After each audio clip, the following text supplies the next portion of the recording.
안녕하세요. 여러분의 임상 고민을 시원하게 풀어드리는 트라우마 팁스 앤 트릭. 임플란트 시술 시 마주하는 고민을 해결해드릴 뉴욕 치과병원 김근홍 원장입니다.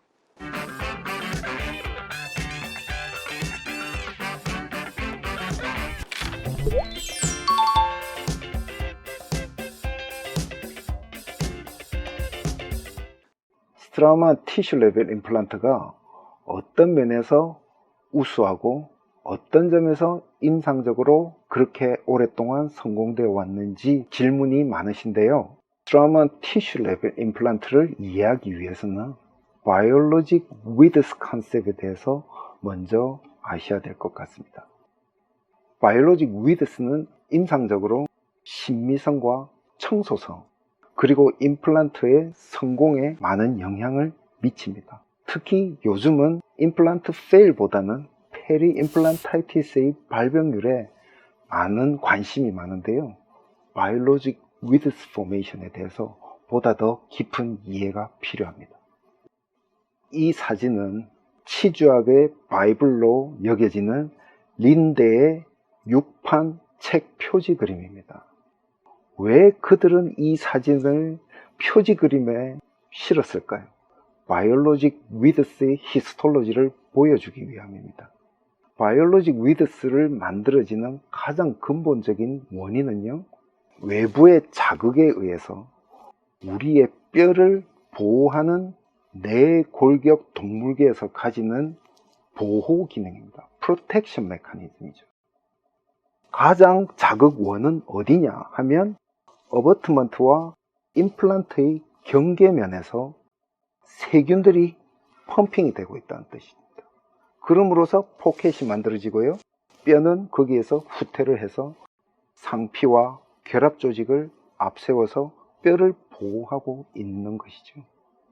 자극 원은 임플란트와 어버트먼트의 경계라는 것을 다시 한번 강조드립니다. 현대 임플란트에서 거의 비슷한 개념이지만 하나는 스웨덴에서, 한쪽은 스위스에서 상당히 다른 개념의 임플란트 시스템이 발명되었다는 것이죠.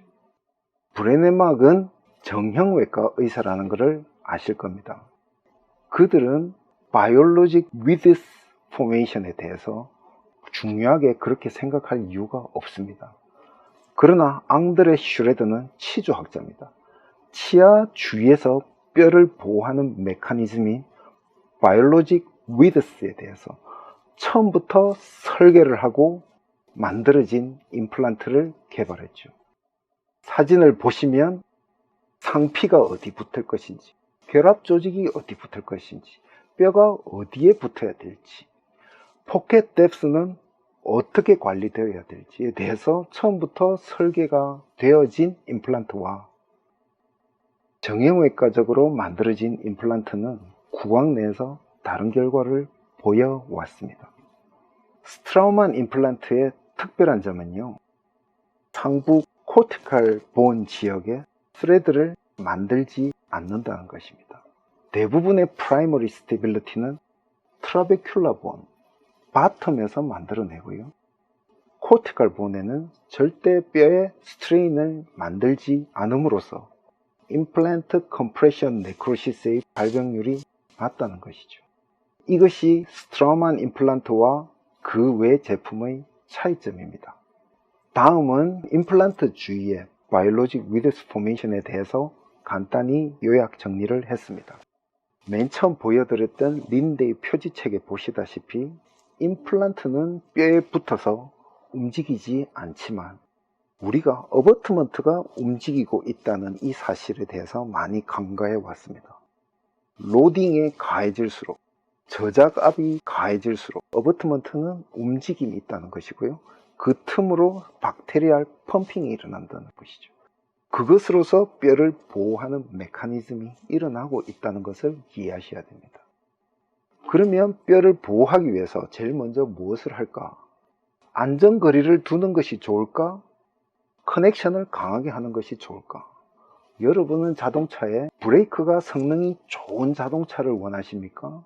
아니면 안전거리를 충분히 띄우고 운전하는 것이 더 안전합니다.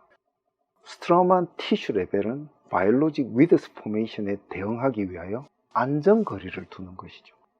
2.8mm가 스탠다드 폼이고요. 1.8mm는 에세딕 폼이 되겠습니다. 안전거리를 임플란트에 만들어 놨다는 것이고요. 대부분의 그 외 다른 임플란트는 플랫폼 스위칭으로 바이올로직 위드스를 대체한다는 겁니다. 플랫폼 스위칭이라는 게 뭡니까? 세균들의 펌핑에 의해서 뼈를 만들어낼 수 있는 여유 공간을 만들겠다는 뜻이죠. 그런데 이 플랫폼 스위칭은 효과가 날 때가 있고 나지 않을 때가 있습니다. 효과가 좋은 거는 어디에서 좋을까요? 임플란트의 사이즈가 커질 때 좋습니다. 어버트먼트와 임플란트 외곽까지의 거리가 멀면 멀수록 플랫폼 스위칭의 효과가 나는 것이지 내로 임플란트에서 효과가 나지 않습니다. 그 거리를 두고 있느냐, 수직으로 거리를 두고 있느냐에 따라 임플란트의 바이올로직 위드스 포메이션이 달라지는 것입니다. 다음으로 어버트먼트의 연결과 풀림을 이야기하겠습니다.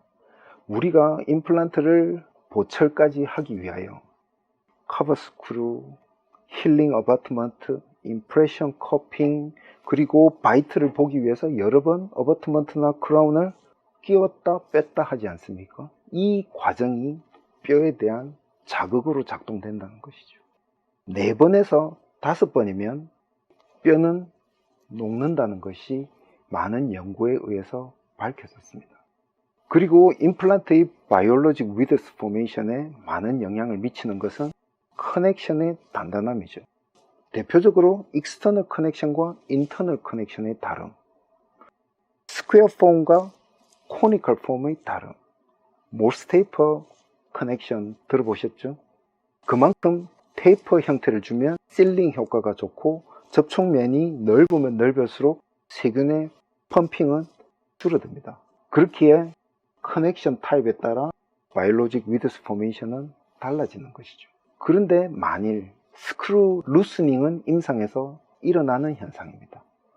그러면 스크류닝 루스닝이 되면 어버트먼트는 훨씬 더 많은 움직임을 보일 것이고 바이올로직 위드스 포메이션은 훨씬 넓은 면에서 나타나기 때문에 뼈의 로스는 훨씬 많이 나타납니다.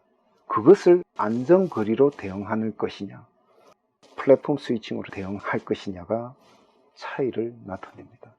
다음은 진지발 thickness에 대한 영향입니다. 잇몸이 두터운 사람과 잇몸이 얇은 사람이 있습니다. 잇몸이 얇은 사람은 조그마한 자극에 의해서, 박테리얼 펌핑에 의한 자극에 의해서 진지발 리세션이 나타납니다. 이 리세션이 되었을 때 팔리스트 서피스가 노출이 될 것인가, 보온을 위한 러프 서피스가 노출이 될 것인가에 따라 세균의 오염과 염증의 반응이 달라지는 것입니다. 그러므로 스웨덴 전 국민을 대상으로 9년 동안 추적한 임플란트 주위염의 결과물입니다.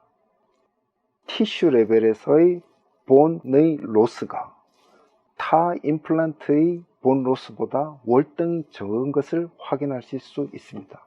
이것의 근본 원인은 바이올로직 위드스 포메이션에 대한 이해에서 출발하시는 겁니다.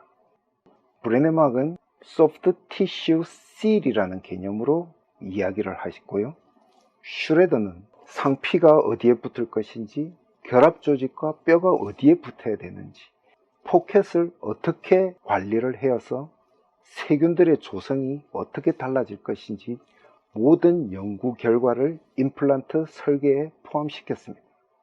그것이 장기 예후에서 차이가 나는 것이고요. 여러분께서 임플란트를 많이 심고 오래 하실수록 페리 임플란타이티스의 비율은 증가할 수밖에 없습니다. 여기에서 조금이라도 자유로워지기 위하여 스트라우만 티슈 레벨 임플란트는 저에게 있어서 좋은 임플란트가 아니라 위대한 임플란트인 이유입니다.